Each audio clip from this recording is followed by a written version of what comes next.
Bonjour, bienvenue à tous sur ma micro-entreprise 2021 en temps réel. L'objectif de la chaîne ? Aider en temps réel à la création d'une micro-entreprise.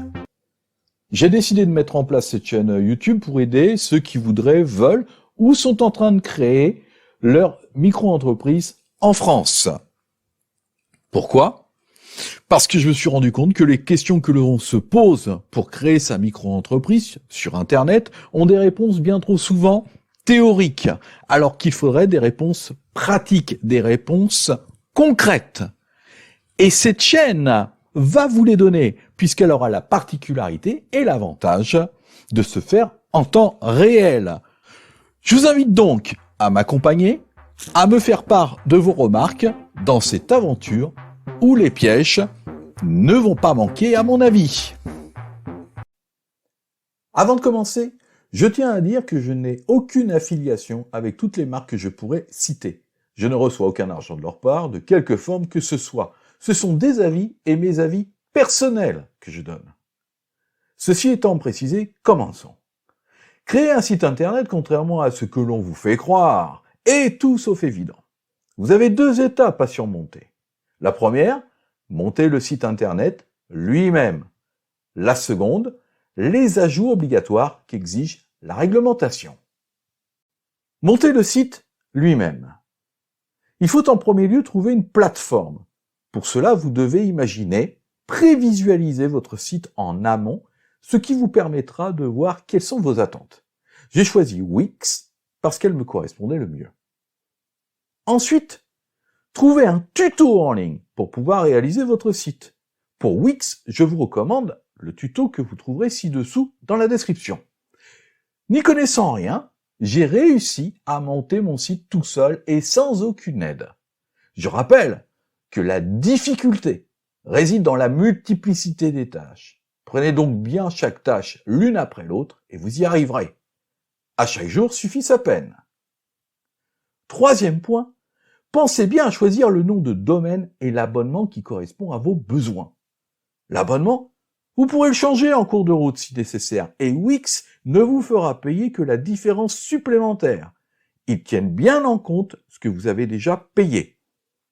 J'ai donc dû prendre récemment l'abonnement forfait Premium Business illimité pour que mon site Wix prenne en charge les paiements carte bleue via Stripe pour ma banque en ligne N26. Regardez mon tuto là-dessus. Et PayPal. Ça marche très bien, il faut le dire. Dernière étape, et non des moindres, est que sur Wix, vous avez la possibilité de créer votre site au format ordinateur, mais aussi au format smartphone.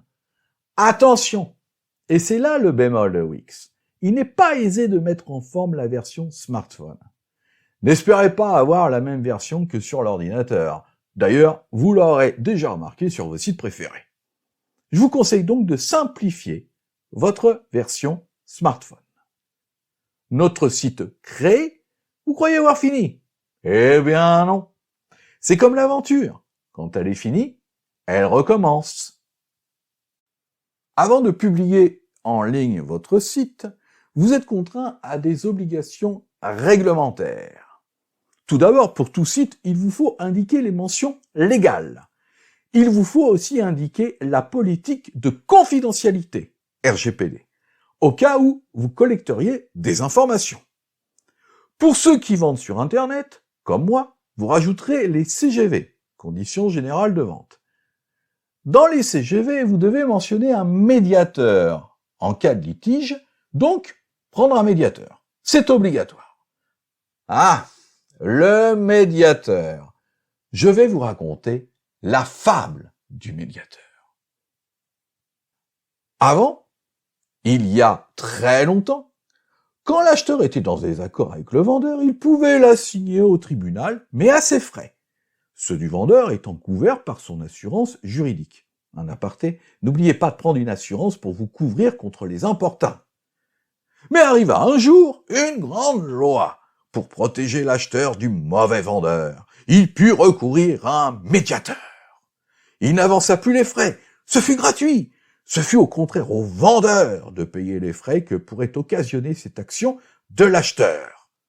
en plus de l'abonnement de 50 € par an auquel il était obligé de souscrire.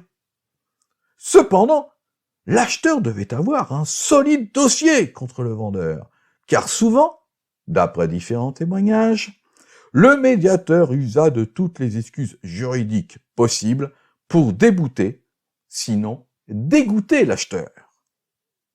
La morale de cette fable est que le médiateur semble synonyme de perdant-perdant. Tout le monde perd, sauf lui. Enfin, pour finir, vous devez informer vos visiteurs sur les cookies et mettre en place une bannière de cookies qui, soit dit en passant, ne sert strictement à rien. Car si vous voulez acheter sur n'importe quel site, il y a des cookies. Alors autant ne plus aller sur Internet. Oh, pardon, c'est vrai. Excusez-moi. Vous pouvez les paramétrer. À l'heure du clic, on vous demande de passer un quart d'heure en moyenne, pour les plus doués, pour paramétrer les cookies. Car ce sera à vous de le faire. Pour cette réglementation à mettre en place, vous pouvez vous aider de boîtes d'avocats en ligne comme Rocket Lawyer ou Legal Place. Par exemple, il y en a d'autres. Si vos ventes sont un peu plus complexes et plus onéreuses qu'acheter un objet, qu'acheter un package pour un prix inférieur à 500 €, je ne saurais trop vous conseiller de prendre un avocat en chair et en os pour les rédiger. À titre d'exemple, voilà ce qu'un m'a proposé. 500 € hors taxe pour la relecture de mes CGV, de mes conditions générales de vente. Plus 150 € hors taxe pour faire un point sur le reste. Ma politique de confidentialité, RGPD, et la protection des œuvres. En résumé, vous avez deux étapes incontournables. L'une technique, monter son site internet avec trouver la plateforme qui vous conviendrait, le tuto en ligne pour vous aider, choisir le nom de domaine, l'abonnement, les versions ordinateur et smartphone.